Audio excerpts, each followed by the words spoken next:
आदरणीय किसान साथियों, आज हम एक दो विषय को लेकर के लाइव आए हैं।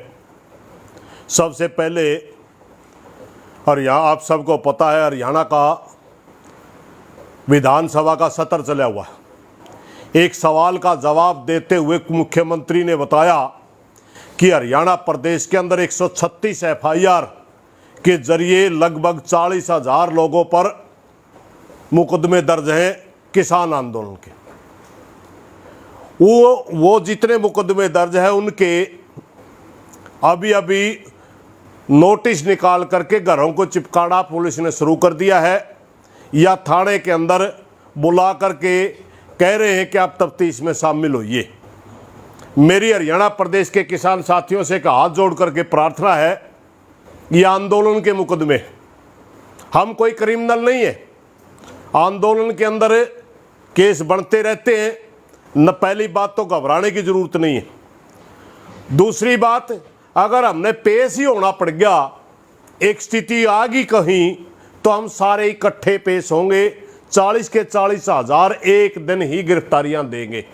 इसलिए मेरी प्रार्थना हरियाणा प्रदेश के किसानों से, कृपया करके कोई पुलिस वाले का नोटिस ना ले, कोई भी थाने में जाकर तफ्तीश में शामिल ना हो, क्योंकि वहां जाने के बाद ये लोग आपको रेस्ट दिखा करके कोर्ट में पेश कर देंगे, आपको बेल लेनी पड़ेगी और बाद में आप कहोगे कि किसान नेताओं ने हमारी मदद नहीं की। इसलिए मेरी प्रार्थना, कृपया करके अलग अलग जा करके थानों में पेश ना हो या जमानत ना लें, क्योंकि हरियाणा सरकार पता नहीं किस तरीके से चल रही है।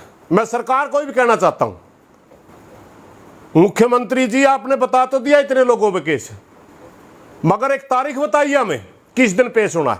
सारे के सारे पेश होंगे। क्या आपके पास इतनी जेलें हैं कि पूरे हरियाणा प्रदेश के किसानों को आप एक दिन रोक सकते हैं? पर मुख्यमंत्री जी ध्यान दीजिए, आपको पता है ये सारे के सारे केस फर्जी हैं, निर्दोष हैं। ये किसान सारे, हम आपका विरोध क्यों कर रहे हैं इस बात का भी आपको पता है, क्योंकि हमने आपको कुर्सी जिसलिए दी थी, आप अपना कर्तव्य का सही तरीके से निर्वाह नहीं कर रहे। आप हरियाणा के किसानों की आवाज लेके मोदी के ऊपर दबाव नहीं बना रहे, हम आपका विरोध इसलिए कर रहे हैं। दूसरी बात, आप एक बड़ा किसानों को मारने के लिए एक बिल लेकर के आए। हरियाणा विधानसभा के अंदर एक बिल आया भूमि अधिग्रहण 2013 में संशोधन को लेकर के, जो किसानों को एक अधिकार दिया गया था कि 70% किसान अगर सहमत नहीं है तो आप भूमि अधिग्रहण नहीं कर सकते, उसको निरस्त कर दिया गया।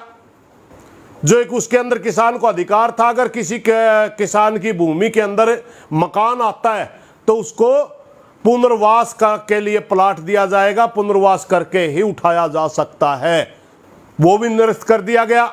दूसरा, सेक्शन 4 और 6 के नोटिस लगेंगे ताकि उसके बाद अवार्ड किया जाएगा, ताकि किसान अपनी जमीन का जो भूमि अधिग्रहण हो रहा है उसके बारे में सारी जानकारी इकट्ठी करके वो उचित मुआवजा ले सके। मगर आपने क्या किया, डीसी को पावर दे दी, चाहे एक रात को जमीन को अधिग्रहण कर सकता है।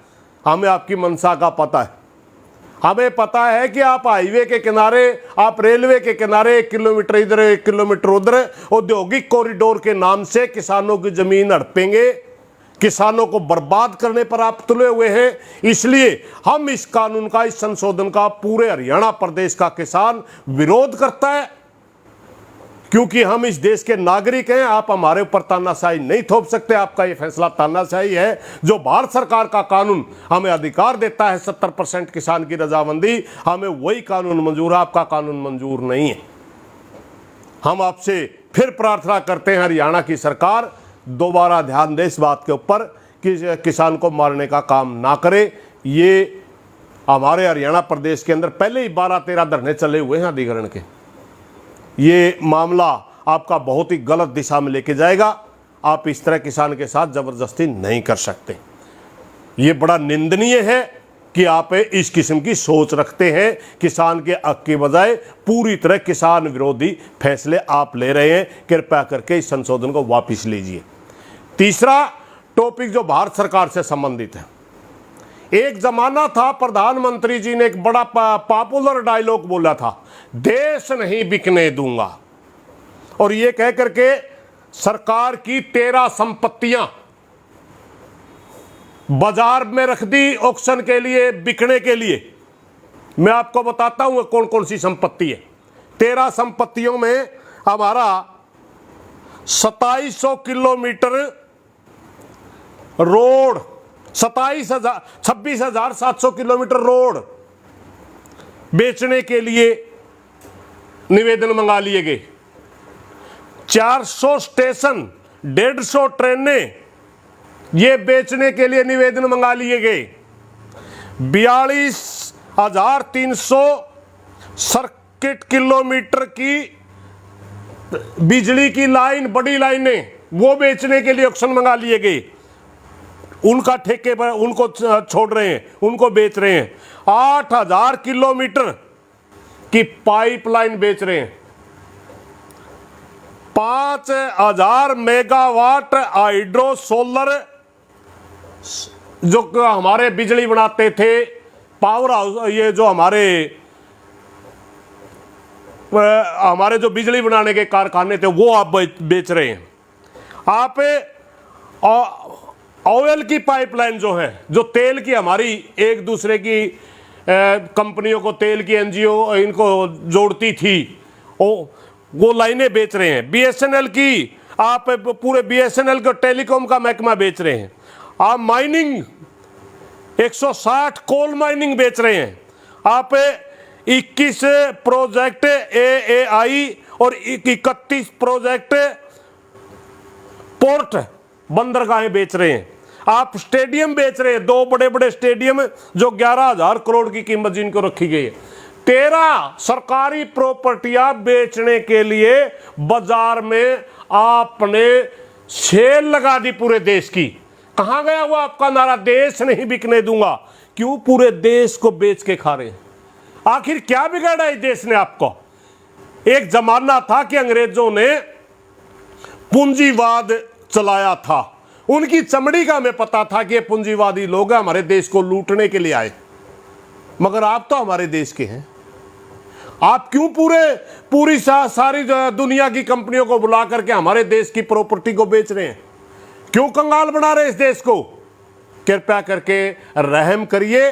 हम आपकी इस नीति की निंदा करते हैं और भारत सरकार से मांग करते हैं कि आप इनसे पीछे हटिए, क्योंकि ये व्यवस्था जब से चली है, ये व्यवस्था 1991 में ये कह करके आप ले आए थे कि ये रोजगार देगी, ये पूरे देश का में विकास करेगी, ये नई नई टेक्नोलॉजी ला करके आप अपने आप पैरों पर खड़ी करेगी।